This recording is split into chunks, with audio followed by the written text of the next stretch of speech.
වත්තක පොල් ගෙඩියක් වැටෙන්න බෑ ඒකටත් දෙනවා මාටියා පාර. මම කීවා උඹට පෙට්ටිය දැක්කට පස්සේ ගෙදර යමන් කියලා. ගියා කතාව ඇත්තද කියලා බැලුවා. එහෙමම ආපහු ගෙදර එනවා. හරි මොකුත් වෙන්නේ නැහැ බං. අඩේ ප්ලේස් එකට යන ගමන් කතා කරපන්කෝ. යම. ඔව් තාමත් බණ්ඩ මාමා තමයි මුරට ඉන්නේ. අයියා කවද දෙන්නේ? අම්මට සිරි. අර බලපන්කෝ බං. බය හිතෙනව නේද බං? ගම්මු කියන කතාව ඇත්ත. මේකේ තමයි ඩ්‍රැකියුලා ඉඳලා ඇත්තේ. ඔව් බං. මේ බංගලාවේ කොහේ හරි ඇති මේ මිනි පෙට්ටිය. ඒකෙල්ලු ඩ්‍රැකියුලා රුමේනියාවට ටෙලිප්‍රෝට් වෙන්නේ. යමන්කෝ බලන්න. මොනවද බං ඔහෙ බලන්නේ? මම මේ බැලුවේ බණ්ඩලොක්ක ඉන්නවද කියලා. බණ්ඩලොක්ක නම් කසිය පාරක් ගහලා ඇති බං දැන්. නැත්තම් කොහමද මේ වත්තේ වැටෙන පොල්ලේ හැම ගමේම උස්සන්නේ? මෙන්න මෙහෙ වරෙන් ආපු වැඩේට.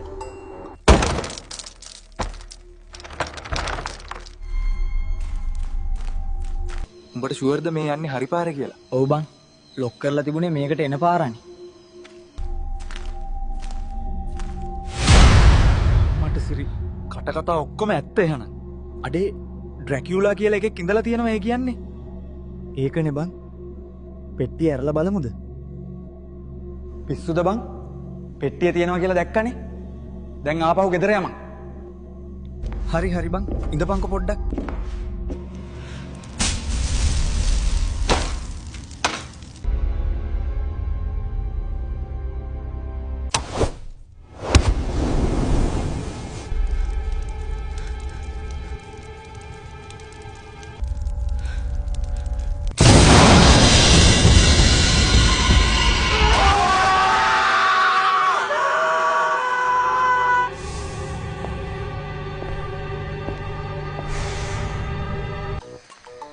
අදත් පොල් හොරු වත්තට රිංගලද දන්නේ. ආර්යගේ කස්සා ටික නම් අද පංකාදුයි ඈ. වත්ත වටේටත් රවුමක් දැම්මා. අර මොකුන්ද? පොල් හොරු නේද දුවන්නේ? දුවපල්ලා. මම එනකොට දුවපල්ලා. මම කීවා උඹට පෙට්ටිය දැක්කට පස්සේ ගෙදර යමන් කියලා. අනේ අම්මපා මෙහමත් එවුම්. වත්තක පොල් ගෙඩියක් වැටෙන්න බෑ ඒකටත් දෙනවා මාටියා පාර.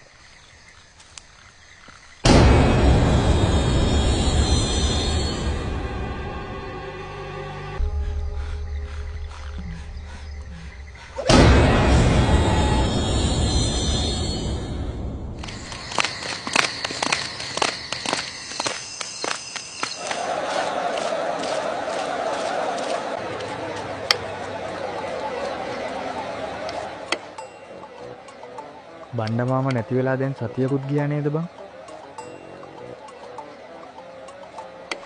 ඒකනේ බං සතියකුත් ගියානේ. ඩ්‍රැකියුලා තමයි ෂොට් එක දෙන්නේ නැත්තේ. මේක නවත්තන්න ඕන බං කොහොම හරි. කොහොමද බං ඉතින් අපි ඩ්‍රැකියුලාව නවත්තන්නේ? මන් දන්න කපුවෙක් ඉන්නවා. එයාට කියලා මම ආරක්ෂාවක් හදාගෙන එන්න. හෙට රැයට සෙට් වෙමු. ඒක නෙවෙයි ඔය මාලේ කොහෙන්ද බං? ඒකේ වෙනම ලුක් එකක් තියෙනවා. මේ මාලේ නම් කලින් තිබ්බ එකක් බං. පෙන්ඩන් එක අයියා එව්වේ රුමේනියාවෙන් ගිය සතියේ. මොකද්ද බං කපුවා කිව්වේ? මෙන්න මේ වතුරේක පෙට්ටියට ඉහලා ගිනි තියන්න කීවා. යමන්කෝ.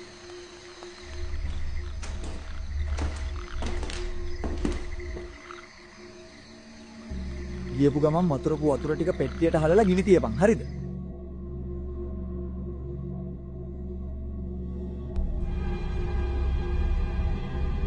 ඉක්මනට හලපන් ඕක.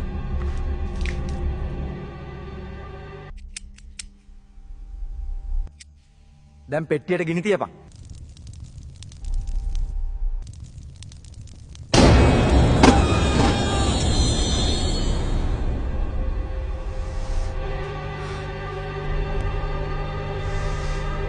ලයිටරෙත් ඉවරයි. දැන් නම් අපිත් ඉවරයි.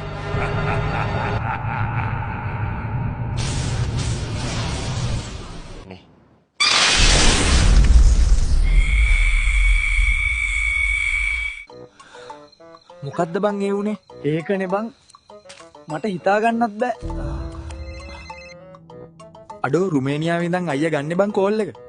හලෝ මල්ලිලා. ඩ්‍රැකියුලා රුමේනියාවටම ටෙලිප්‍රෝට් වුණා. දැන් මූ මෙහෙ හිර කරලායි තියෙන්නේ. අයියා කොහොමද මේ සීන් එක දන්නේ? ඇයි බූරුවෝ? එදා උඹ මට කතා කරනකොට ෆෝන් එක කට් කළේ නෑනේ.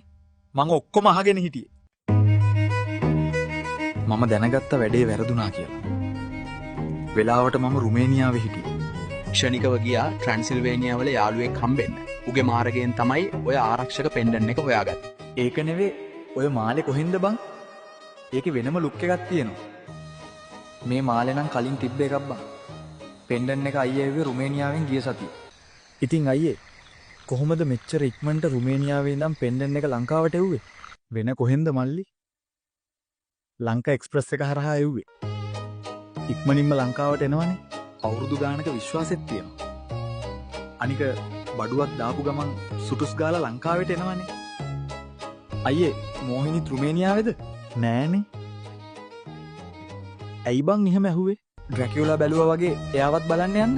ලංකා එක්ස්ප්‍රස් යුරෝපය පුරා පැතිරෙන ශ්‍රී ලාංකීය සන්නාව.